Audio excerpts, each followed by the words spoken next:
Welcome everybody to Wisdom Entrepreneurs March, and this evening our conversation is going to be on listening. It's currently my favorite subject, and the title I think that I put out is what's listening got to do with it?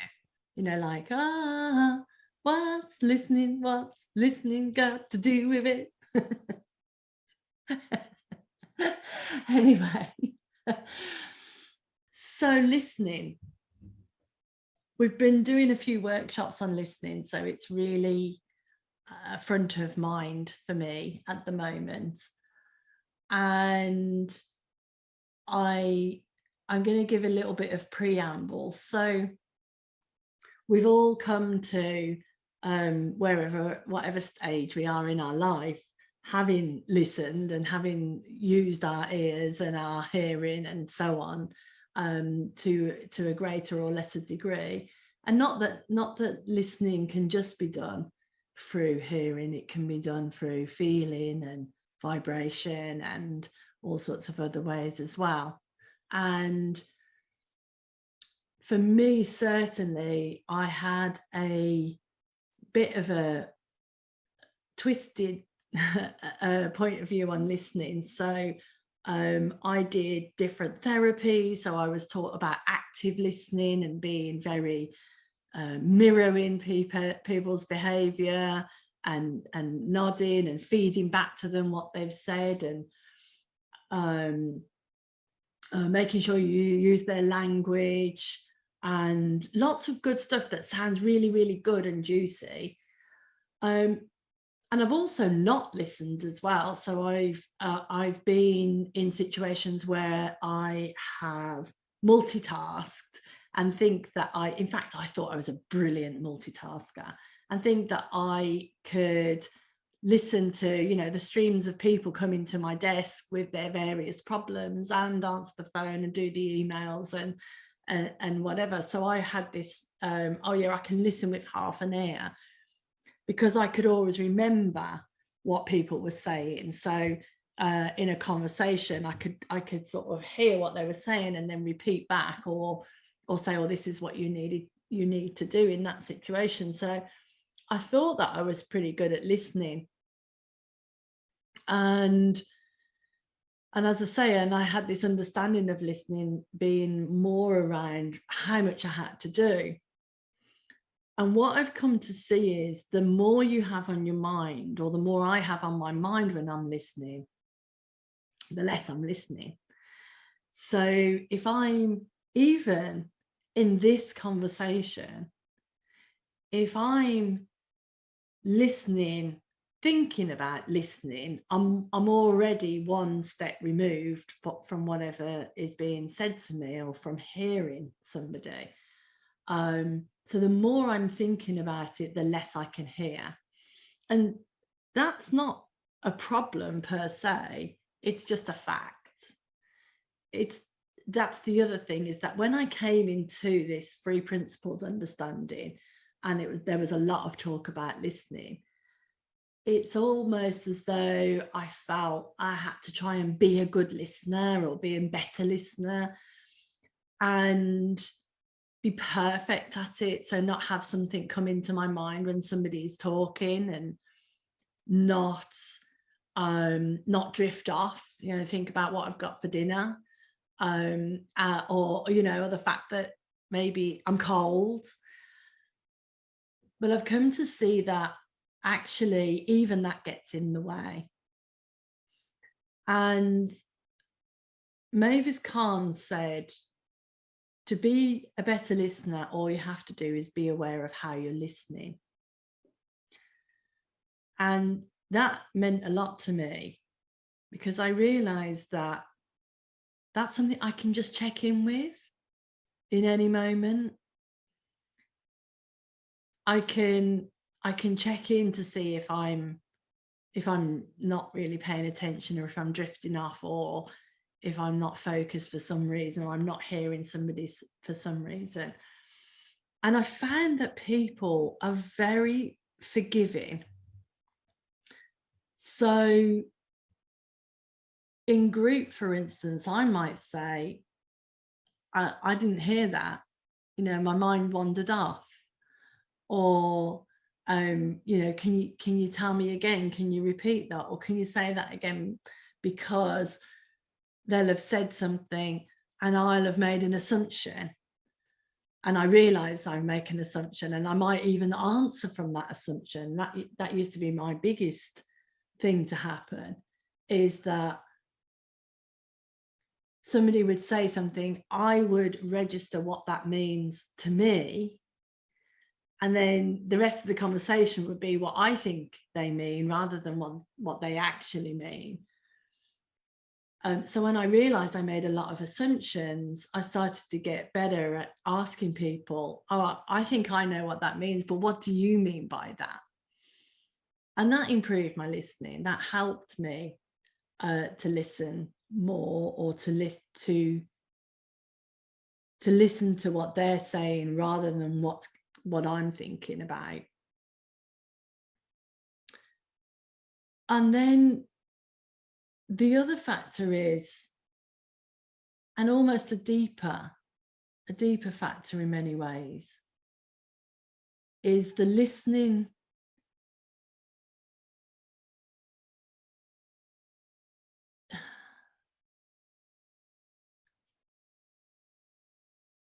to yourself, beyond yourself. I spend a lot of my days in quite a busy head, juggling a lot of things, balancing a lot of things. But when I allow myself to slow down, and it's almost like a passive sort of way of being, for me, this is how it turns out, almost just the doing mundane things, or having a cup of tea outside, or just being in life, or going for a run without my headphones in. I find that I'm more aware of when I'm really busy and when actually life's flowing through me, and it's just flowing. And I've discovered that is listening to life. Even though it doesn't look like you're listening to anything, it's actually listening to life. So I get to be calmer, I get to have ideas, and so on. So I actually would like to spend more time like that. I'd actually like to spend more of my life like that. And I don't, and I forget, and I get busy, and I get full. And when I've got a spare minute, I'm on my phone doing some sort of game or something, instead of just sitting and, you know, having some downtime. But then I remember as well that's, you know, that's helpful to me, or then I just catch myself doing it. So it's not a right or wrong way. It's just that the more I become aware of it, the more I've tuned into that listening. And in the beginning, people talk a lot about listen for a feeling. And I honestly did not know what that meant. I really did not know what that meant. And in some ways, I don't know if I still do, but this is my sort of interpretation of that. So I even went to a Dickin Bettinger workshop because I thought, well, he's full of feeling. So if anyone's going to know the answer to this question, it's Dickin Bettinger. And I still didn't get the answer. I still didn't understand the answer. And what it meant to me, or what it's turned out to be to me, is that I'm more aware now of what the feeling is telling me what I'm listening to. So if I'm listening to someone, I'm feeling love and compassion and understanding, I know that I'm probably listening to them quite deeply, and I'm probably not even thinking about listening because I've just got all of these nice things. If I'm listening to somebody and I'm feeling itchy or scratchy or something else is going on for me. I'm making a judgment, or I'm making an assumption, or I'm taking it personally, or whatever it is, and I'm not hearing them. So the feelings alerting me to where my listening is at.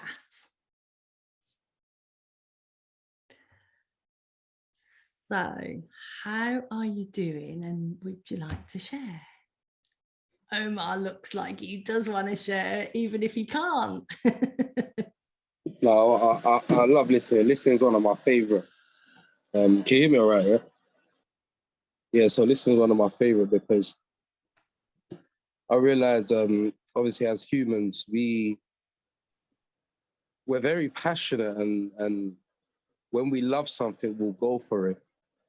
And I realized that for me personally, I've got the love and the natural love that humans have, and then I have my intellectual love, where I would think my way, like, oh, I think she would like that. Do you know what I mean? I think she would like that. Maybe that one, maybe. And I got that thinking of like, if I do that, and it's worked for me. But I see that when I'm wrapped in my intellectual feelings, I just don't really listen to anything until I kind of drop out of that. And it's even like now, the situation I'm going to, I don't think I've been listening to myself. I've just been following what I think is my passion, and I think, yeah, that, which I ignore everything else. And it's like, wow, when you sit down and take a step back, you kind of just listen to yourself, and you kind of hear what you need to hear. And I think that's a beautiful moment. And what I get from that saying as well, I forgot what you said, but the listen for a feeling, that's it. Even that, I've never really understood it, and I've never really tried to, because I understand like that's just another wormhole I'm gonna dig myself, trying to understand. And I realized that was my problem, intellectualizing everything, always asking questions and looking for an answer. And I realized the answer will come. The answer will come in its truest form, and that's when I'm still. And it's just like the keys situation. I realized with the keys, you're listening to your intellect. When you're looking for your keys and you've lost them and you're rushing and you need to get out of the house and you're searching for your keys, that's really intellect right there. Because you're thinking, where did I put them? What was I wearing? What's the last thing I did? And when you kind of forget about that, drop out of it, maybe you're relaxing, you don't want to go out no more, it suddenly pings to you. And I realized that's the same thing as this. That's you listening to yourself, because the answer just comes to you from wisdom, and you're in that clear space for that answer to come. But I realized when that intellect is shadowed by love or protection or whatever we put on it, but when it's got that cloak of something that means a lot to us, once we're in it. And I love that, because the learning comes from when you drop out of it. Nice.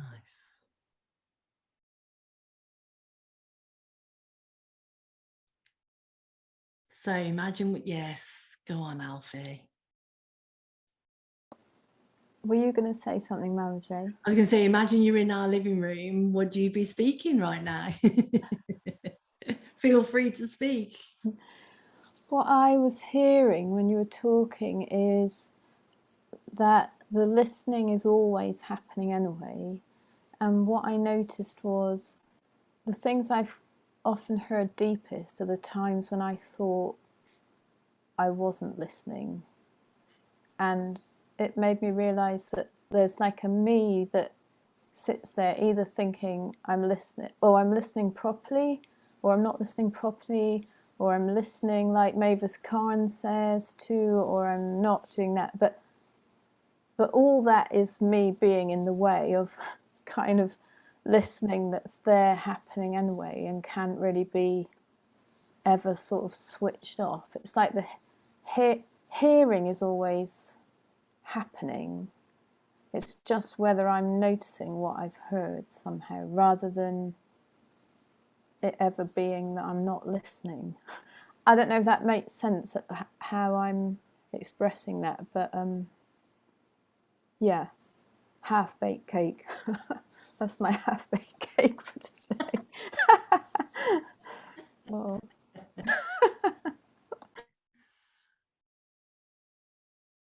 What I heard when you spoke then was, it's like a tuning fork, so it's always there picking up the signal, and sometimes you hear it more and sometimes you don't, but it's always there trying to pick up the signal, or picking up the signal.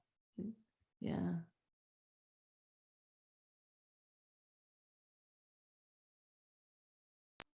Another twist on this listening, because I've been practicing for the last week or so.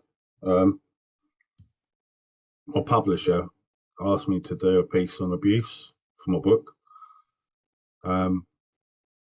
but she wanted it in a poem format. And straight away, I just got into the intellect, my ego, and I was like, well, that's impossible, and just couldn't do anything with it. But that night, I got up at like 10 to 3, and it was just there. It just flowed through me, because I was listening to, that deeper, whatever you want to call it, wisdom. But yeah, it just flew through me. So I wrote it, sent it off, and she absolutely loved it. But in that first moment, I was like, well, that's impossible. So I wasn't listening to myself at all until I calmed myself down. Obviously, in sleep, and it all came through. Nice. So you were listening initially to your insecurity and to everything that came up around that. And then, whether or not, because you've been practicing deep listening, I guess like in the night when you were asleep and your intellect was turned off and your insecurity was turned off, you could hear then beyond yourself and beyond that, whatever that is.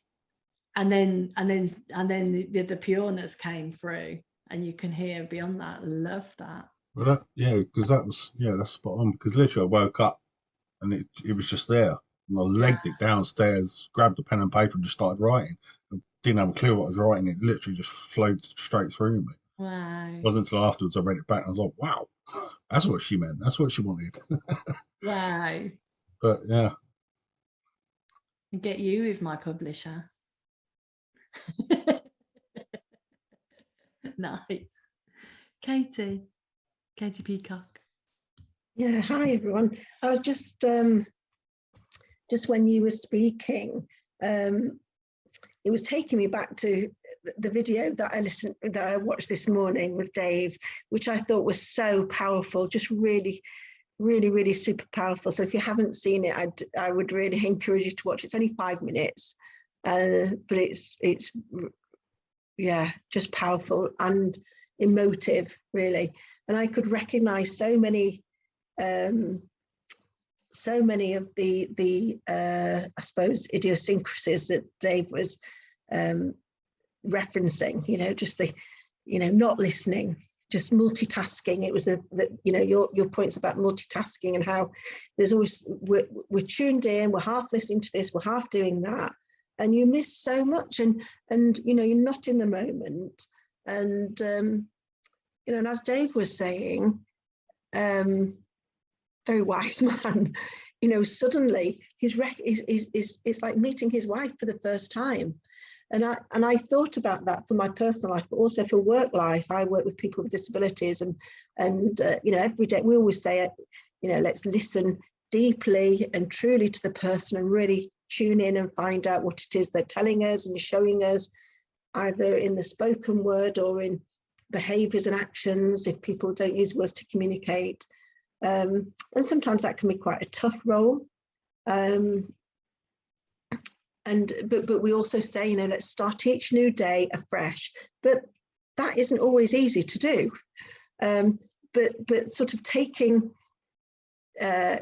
Dave's comments and his wisdom from his interview, his conversation today that I listened to, I just think it's so much easier when you stop for a moment, put down the rucksack of assumptions and the rucksack of yesterdays and all those old conversations and all of those old, you know, I suppose assumptions and predictions really, and just truly think, right, no, this moment is a new moment. You know, it's not just a new day, it's a new moment. You've got an opportunity to truly listen to someone and to learn from that person.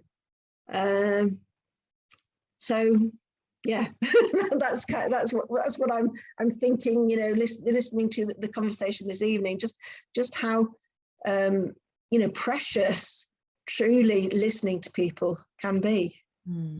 For ourselves, not just for the person to be heard, but to almost like bear witness to that, and to learn something about ourselves and think, yeah, you know, and put down that heavy weight, put down that heavy rucksack of thinking we know what's going to happen, and we know that what person's going to say, we know what that person's going to feel.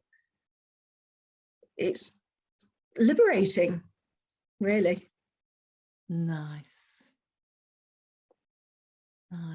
Claire, were you leaning forward, or were you just getting comfy? I was just getting comfy. What I noticed though is that I never really have anything to say anymore. I love listening. I listen every day to everything, and it's made me quiet.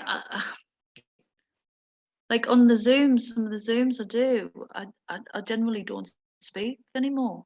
And it's because I don't know whether I'm listening so much that I'm a bit blank now.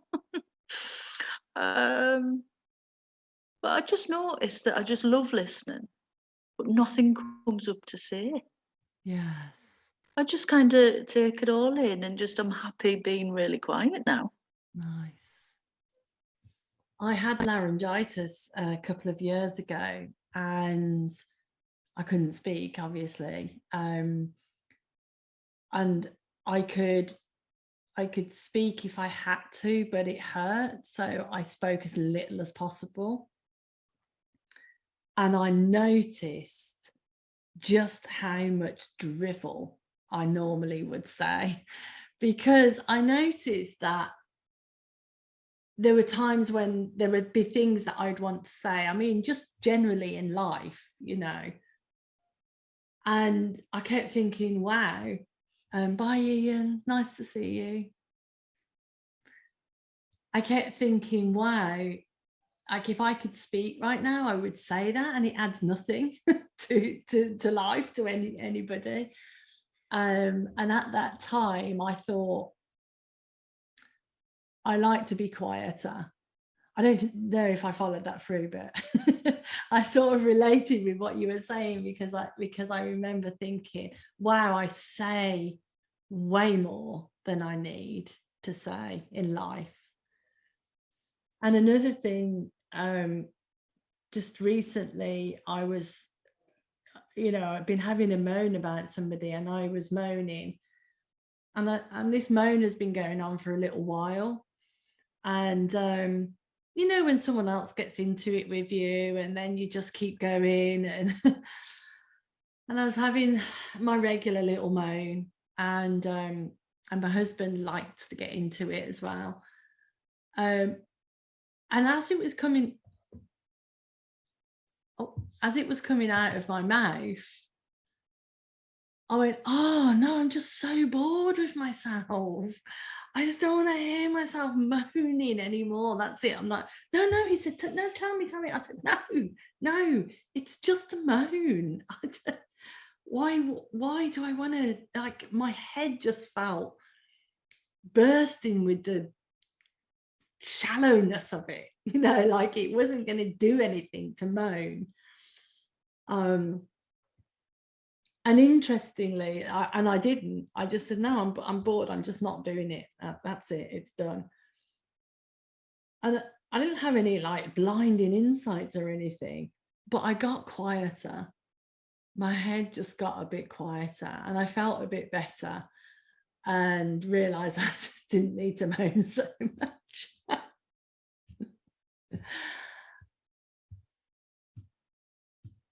it can become a habit as well, can't it? Oh, anyway, for me, obviously none of you guys are like that, but it can become a habit of complaining or moaning about a specific thing that might be irritating you, and you forget to reset. And I was thinking about this with we're moving house and we're downsizing significantly, and so we're not just moving house and packing up, we're actually, you know, shedding a lot of stuff and letting go of a lot of stuff. But one of the interesting things is that we love where we live. So we're moving because we have to move it. We rent and the landlord wants the house back. But we found somewhere else to live and we're moving there. And what I've noticed is that we just decided to be okay with it. Like somehow both of us just went, we had our sadness and we had our moment, and then we just got on with it. And every time like I see something or like I get a pang because I drive through live where there's big gates and things, and I drive through the gates and I get a pang, I think, wow, it would be so much worse if I was trying to hang on to this.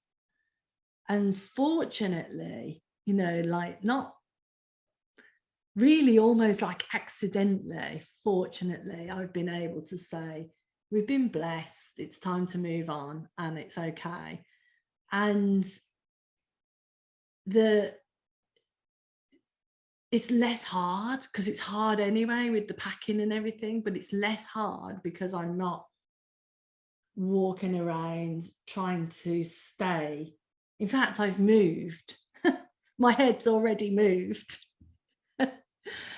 And I'm already imagining like, oh, it could be like this, or that's going to be nice when we try that, and we've got the keys to the new house, and there's a little spot outside, and every time and we go and we potter around the new house and we make a cup of tea.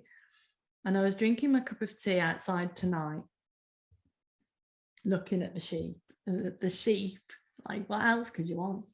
And I thought, I wonder why I never did this before. Where I live now is beautiful. Where I live now, but it felt so peaceful and nice just to sit there. And quiet. My mind just felt quiet sitting there. But I don't always let my mind be quiet. I rambled on a bit then, sorry. That's all right, we weren't listening.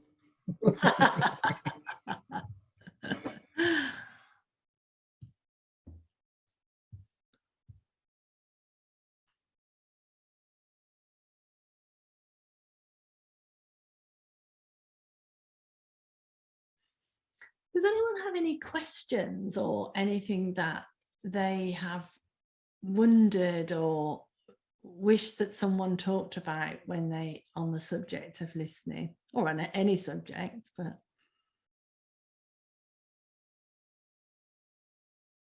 I think from my own personal perspective, I find it very difficult to listen when I'm judging, and I know you shouldn't judge anyway, but when it's too close to home. It's easy to deeply listen to somebody that you're not invested with. It's very difficult to listen to somebody when you've got all these preconceived ideas and all this history with, and yeah, that's what I find difficult. Me too. Me too. And would you like that to be different? Definitely, yes.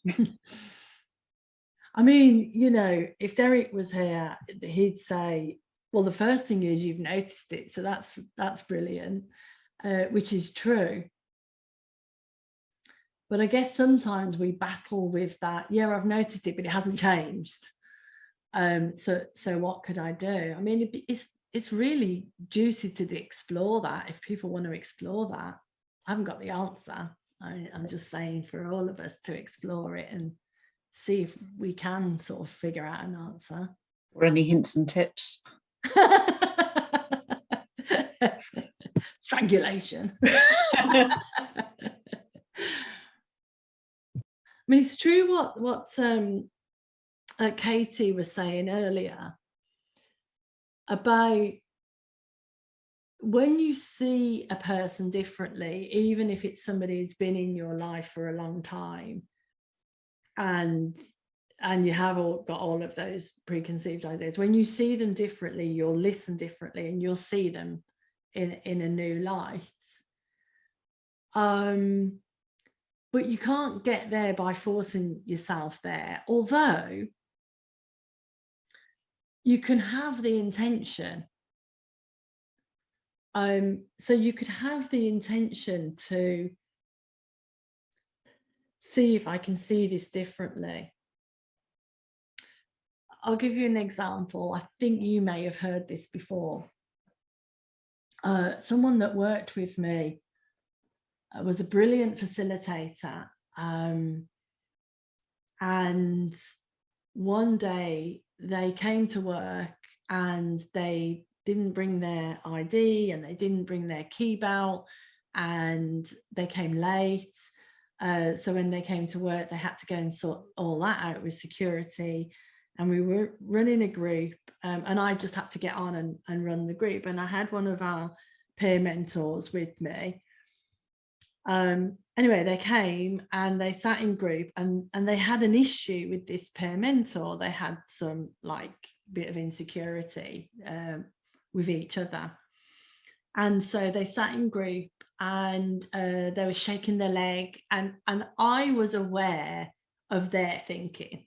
Like, I kept feeling like I couldn't not listen to their thinking. So I had to keep sort of regrounding myself to not be having judgments about the way that they were behaving.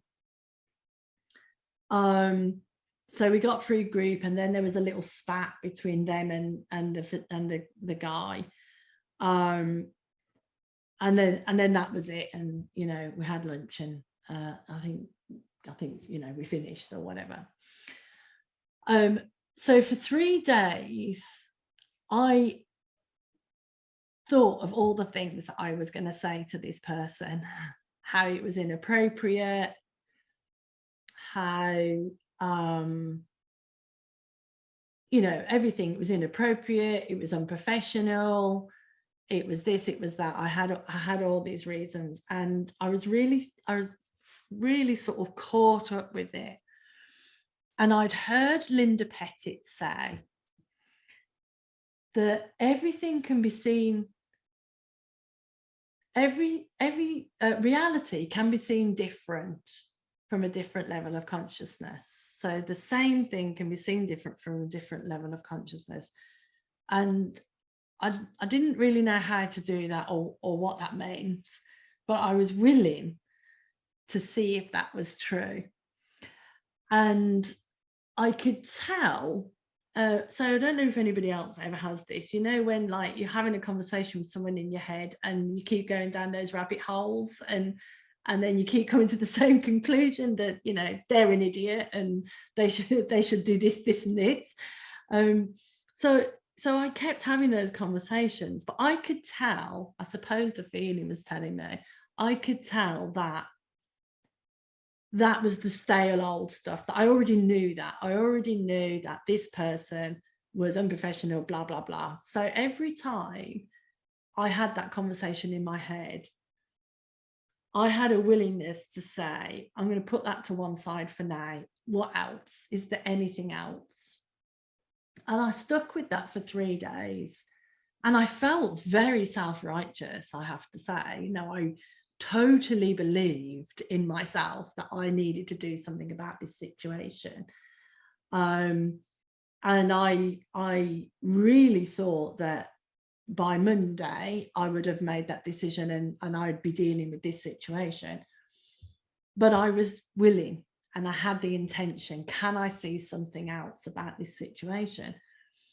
And it created a space. The only way I can describe it is it was like it created a space in my mind And I was sat in bed on the Sunday morning, and the situation came into my mind, and I did my usual thing with it.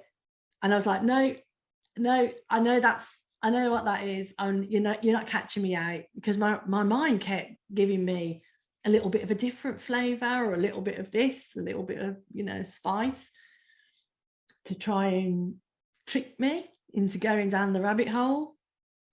And I went, no, I know all that already. I'm putting that to one side.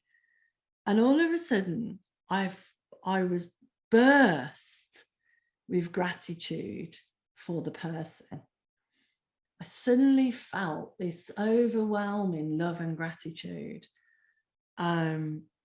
Suddenly came into my mind all the amazing facilitations that person has done, all the people's lives that person has touched,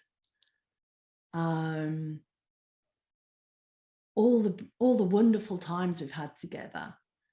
And I really felt love and gratitude. And then it occurred to me, it's just a blip. There's nothing to be done. There's nothing to be done here. And so actually I didn't do anything in it, and it was able to let go. But even if I'd needed to do something from that different level of consciousness, even if I needed to have that conversation, it would have come with love from a totally different place, and they would have been able to hear me.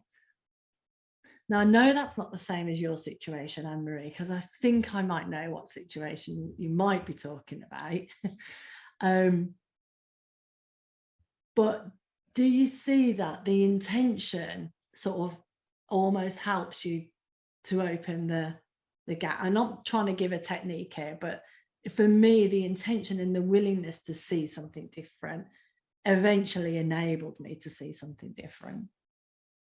Yeah, I think when you're talking, I'm thinking it depends on my own level of consciousness as well. If I'm in a low mood, I think that impacts my ability to deeply listen, and just listening at a surface level and get myself wound up. So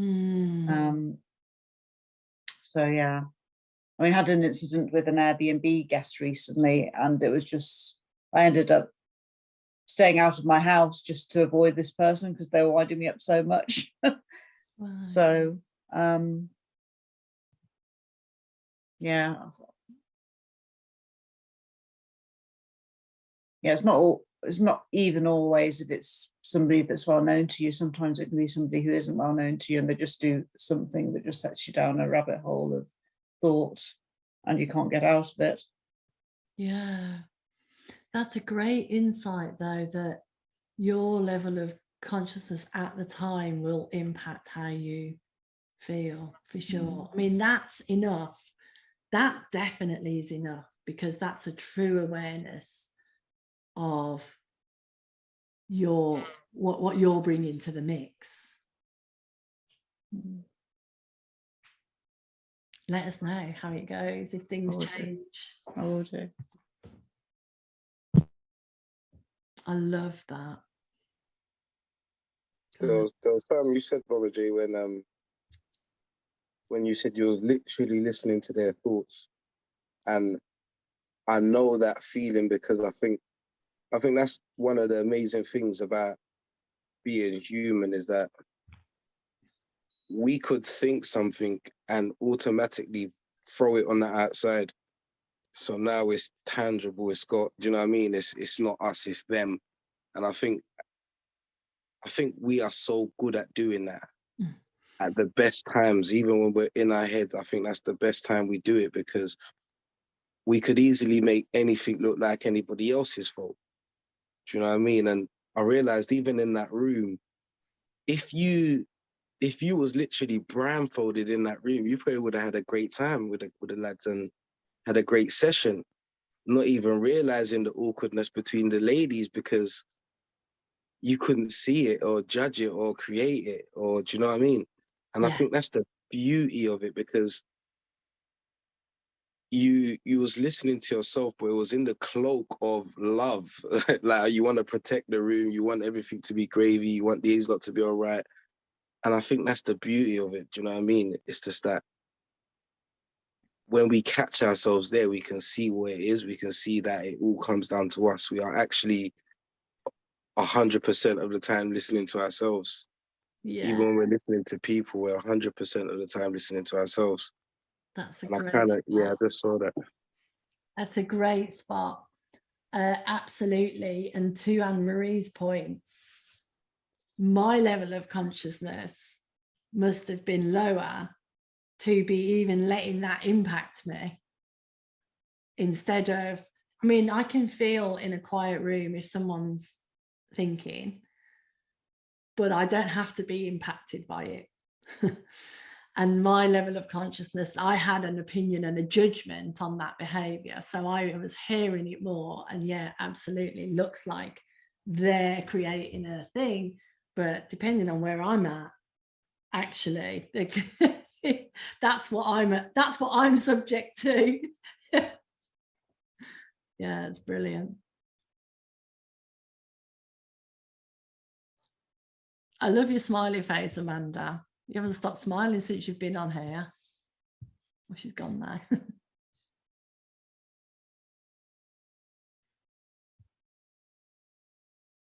You're on mute.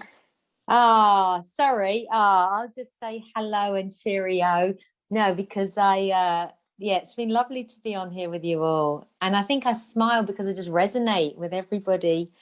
It's so nice. I think like you, well, probably many people on here, but I know you, Jacqueline, I spent a lot of time training with Jack Pransky, and he's big on deep listening, and of all those trainings and years, and, a lot of the time was spent doing deep listening exercises. And I think even I don't know, that's like 10 years on still, I get myself caught out where I know, oh my God, I've been talking too much. I'm not listening. I'm talking. But with like what Omar said, with passion, and I want to share everything that I know, but so easy to fall into that fixing or solutions or all of that. So I have to watch that for myself. But I loved it when you said also about when you're talking about your rambling, and my daughter, I remember when she used to say to me, you don't have to tell me every thought that runs through your mind. It's like, but if there's people around, I'm a big chatter, and it's like, yeah, it's like you start thinking out loud, right? And so yeah, we all do it. And I think that's what's lovely is, like you pointed to, Derek, so you're aware of it. And I think that is a big point. I wasn't aware of it, and now I catch it, and then I can own it. And then I can, like you said, I can own it, and I can sort of say, I'm sorry, I'm not listening properly, or I'm not, and that's cool. But I do think like all those exercises that we do on all the different courses, and that, that we do, or we do with other people, they're fantastic. And when at the very beginning, I remember when I was doing Jack's, when I was doing the very beginning sort of trainings I ever did, and I, it was so highlighted to me how much I used to interrupt. And I think like a couple of other people were saying, don't have that need anymore to be the one speaking or to hear my own voice. I don't learn anything when I'm speaking, especially about me, right? I learn a lot more. But I remember having like phone conversations after I'd come off of a training, and people sort of saying to me, are you still there? Because they've never known me to be quiet for so long. Like, I'm here, I'm just deep listening. But you play with it. I think when you first come across it, you play with it. And we're not saying that you can never talk, or you can never interrupt, or you can never have a conversation. But, when we sort of do those exercises to make a point of, wow, if we weren't told that we weren't allowed to talk, how early on would we have come into the conversation? So it's massive stuff, it's big stuff. Yeah, so it's been really, really lovely, and lovely to connect with you all, and just what I needed as that newsletter popped in this morning. So thank you for holding space. Thank you. Yeah. Nice to see you. Yeah, big love. I'm actually going to have to go, just so I'm going to say cheerio to all of you, and really nice. Thank you. Yeah, big love to everyone. Thank you. Love to you. How are you finding it, Cecilia? Yeah, I always go after the feeling because I have been in this kind of webinars in 2 years now when I came across the 3P. And in the beginning, I couldn't speak the English language, and I didn't understand much either. So I have been learning and listen and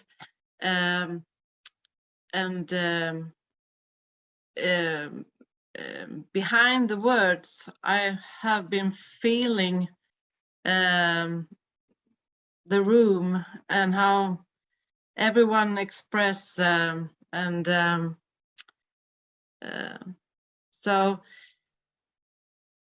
when you don't have the language, I think you need to go behind the words and stay with the feeling, and I think that's that it has been a help for me to not understand everything, to just rest and just feel. So that has helped me, and I can easier speak English now. Little easier. Amazing. And you learned to speak English through listening to the 3 principles. Yeah, I've known English. I've read English in school, but I've always told me that I can't. But then I went to Kind Mind Community for 1.5 years, and Kelly Mabel, she told me, now I want you to be a speaker. And I said, oh no, not me. I can't speak English. But she told me, and we met in Copenhagen, and she told me again, I want you to speak in my community. And one day in December 21 last year, I did it.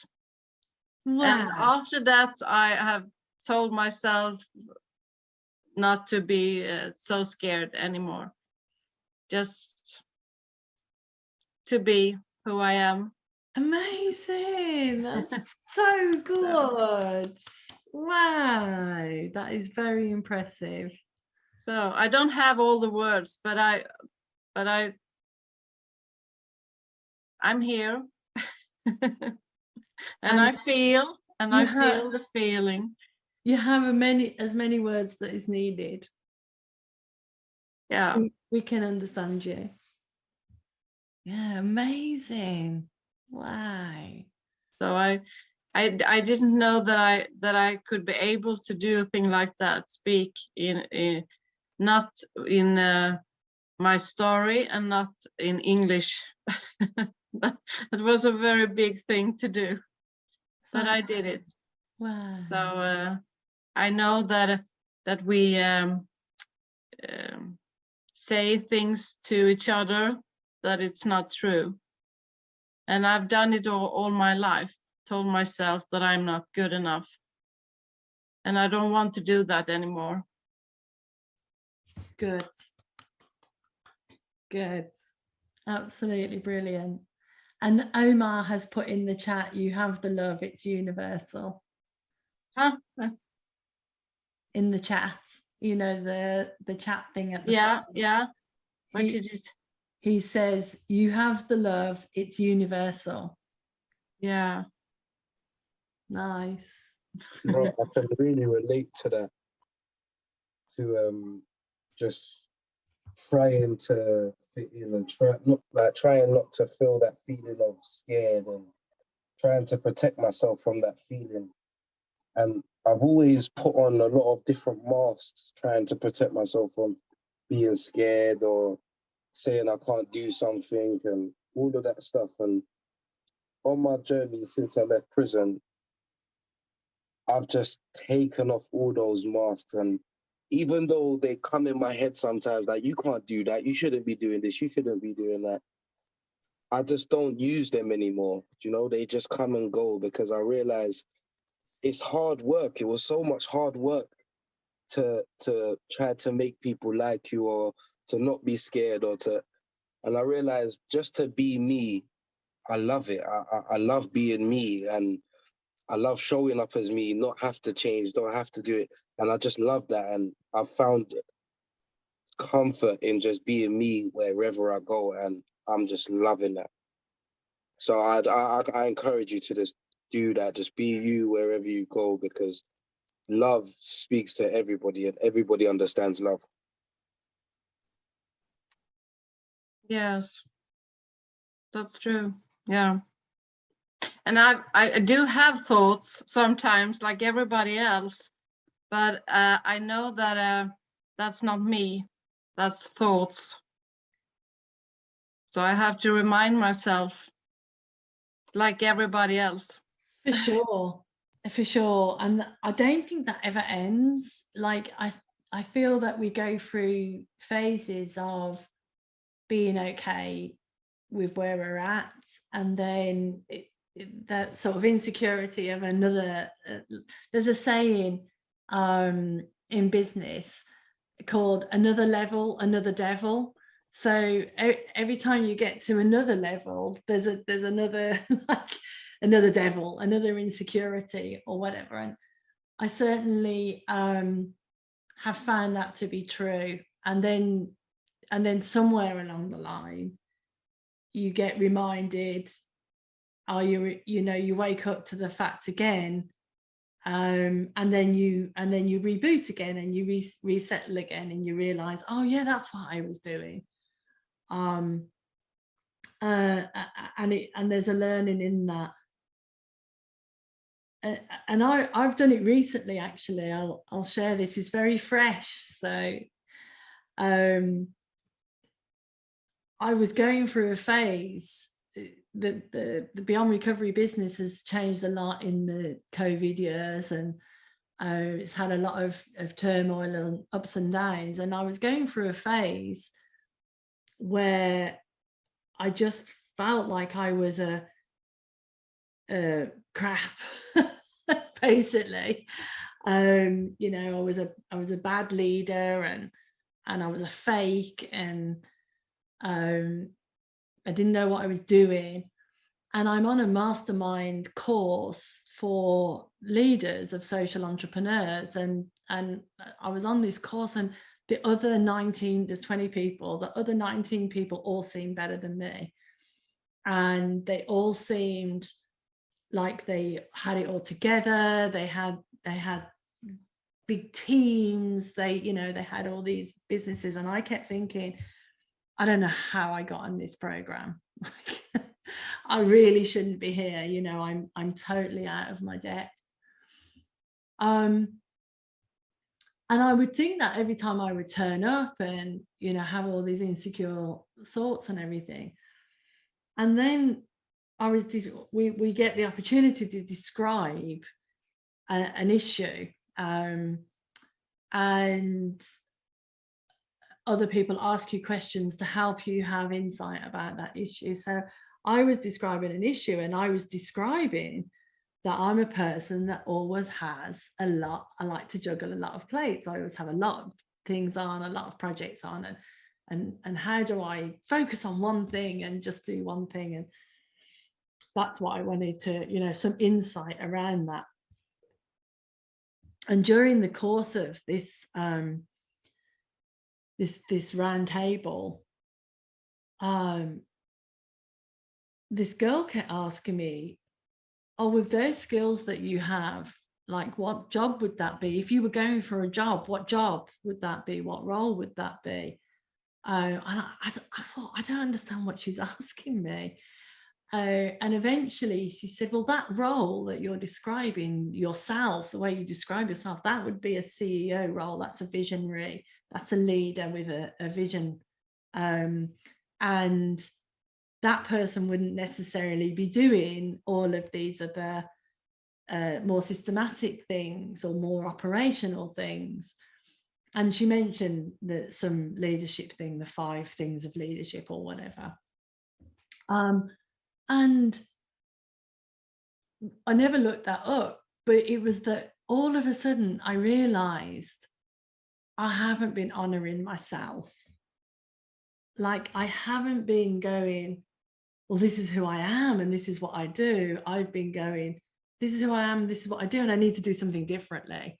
I'm not doing it right, or I'm doing it, you know, not this way, and all these things that aren't working very well, they're my fault.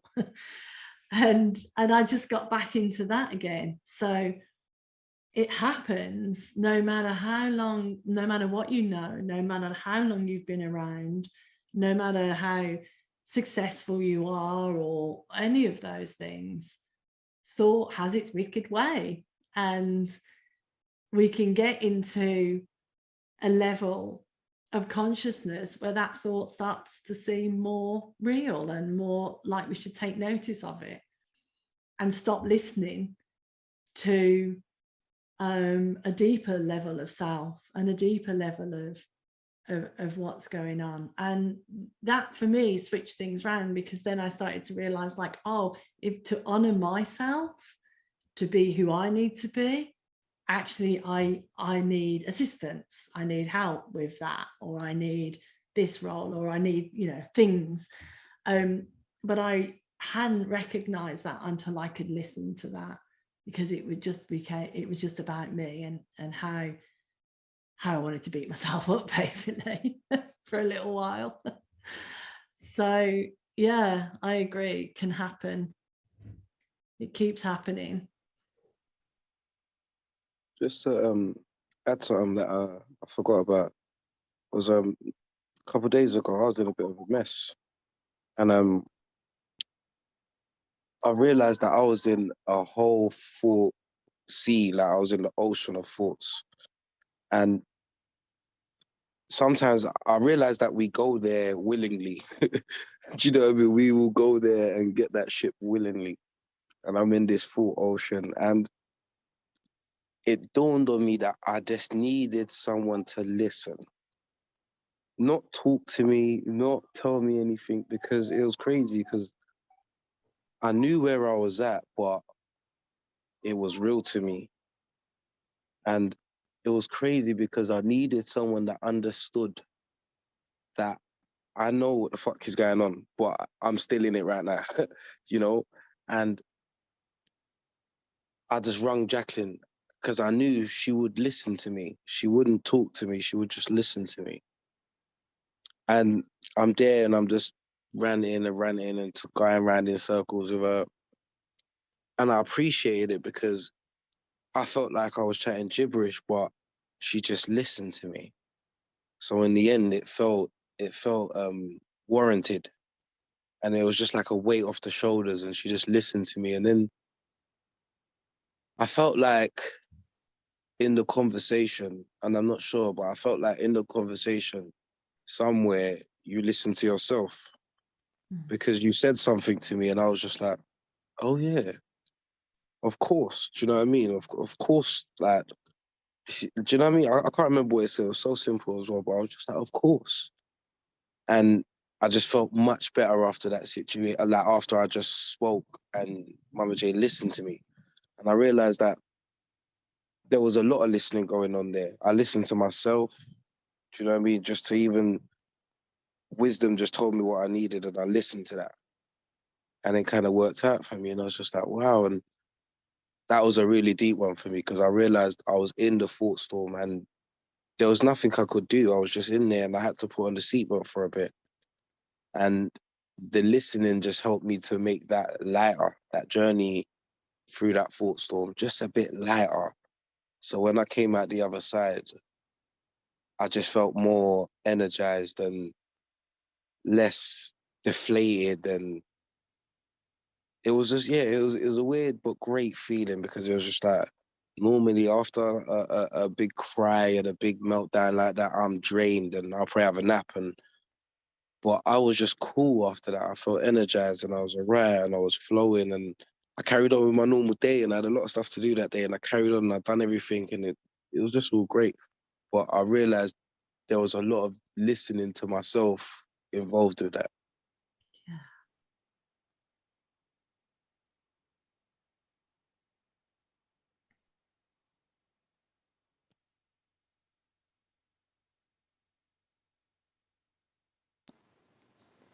What I'm hearing is or what I was suddenly seeing is, it, if I'm listening for my wisdom and I'm in that state of, like a body state of quietness or something, like a, you know, a quiet place to hear or allow my wisdom to be heard, I just suddenly realized that actually listening to another person is no different from that. And somehow I had some slight, I don't know, difference, as if listening to another person was somehow different to the state of listening to me. Or and yeah, so it makes sense that,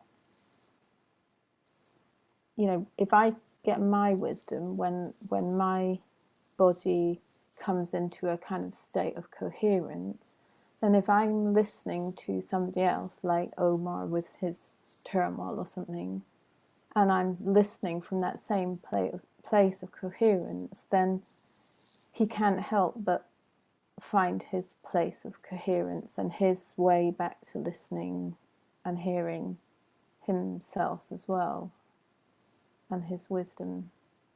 But that's what I've been kind of hearing more clearly tonight. Just that I had this different yes thing, yeah, as if there were two types of listening. Yeah, exactly. That's why I wanted to have this conversation, because it's almost like you can't have this conversation enough, because it's so hidden. That subtle difference is so hidden. And then to have that click and say, oh yeah, it's the same thing, like that's a world of difference for you. And for anyone who sees that. But those subtleties are hidden from us in our trying to do or trying to be or being good at, that it's hidden. And then what you just saw there strips away all of that, because you know how to do that. You do that already.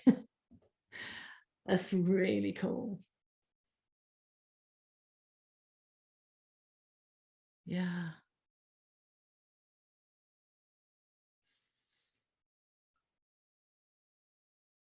Okay, thank you, Christina. Thanks, bye. Bye. So, Steve, it's nice to see you there, even if we can't see you. And hi. Hello. Nice to hear you. Well, that's good then. Oh, did you want me to say anything in particular? Yeah, tell us how you are and how's it been for you this evening? Current state, knackered. Current state, really prepared to listen, because I can't do anything else right now because I'm knackered. And yeah, that's okay. Mm-hmm. That's fine. I suppose I can imagine some people would turn up to something like this and they would be doing listening with a mind of, I've got to get something out of this. I've got to get something concrete, or this or that or the other. And it's okay just to listen without having to have a specific thing in mind about it. It just occurs to me.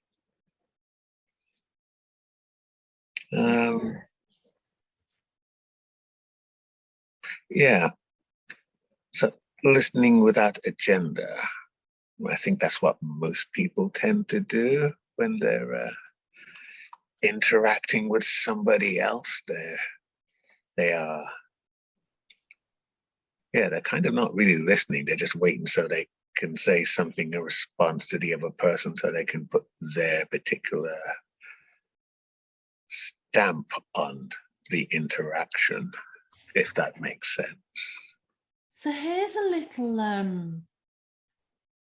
little tease for you, Steve.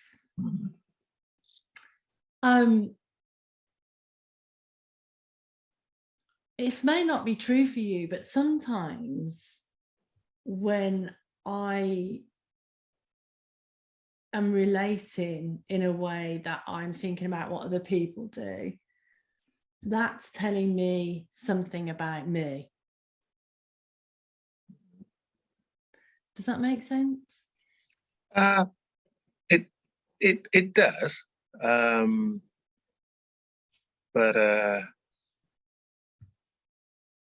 just examining myself fairly,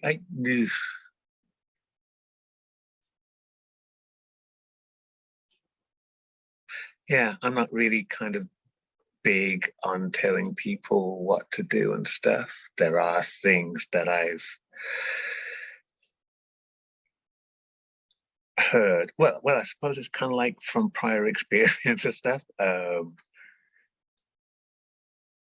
In listening to somebody, then trying to say something to them, kind of like, I don't know, in an advicey thing, or because I know this thing's happening, it's just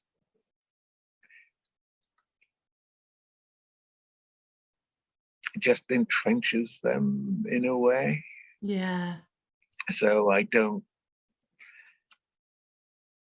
yeah, there's some specific things that with specific people that I know that they are doing stuff that is detrimental to them. But I know that if I said anything in relation to that, it wouldn't be taken kindly. And so So it really isn't for me to interject. I guess it's their journey about whatever it is that they are involved with, if that makes sense. Yeah. Yeah. Yeah. I'm not going to Thank you. do the thing like what did Jamie would say? Yeah, sit down whilst I fix you, sort of thing. Yeah. Yeah, that doesn't work. No. Well, thank you for sharing.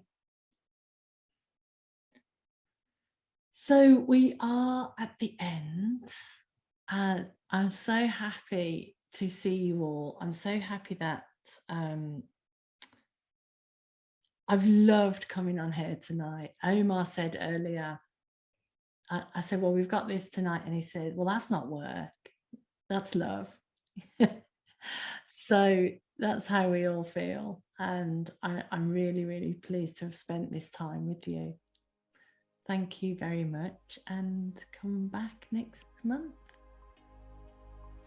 Bye-bye. Thank you, guys. See ya. Thanks. Bye.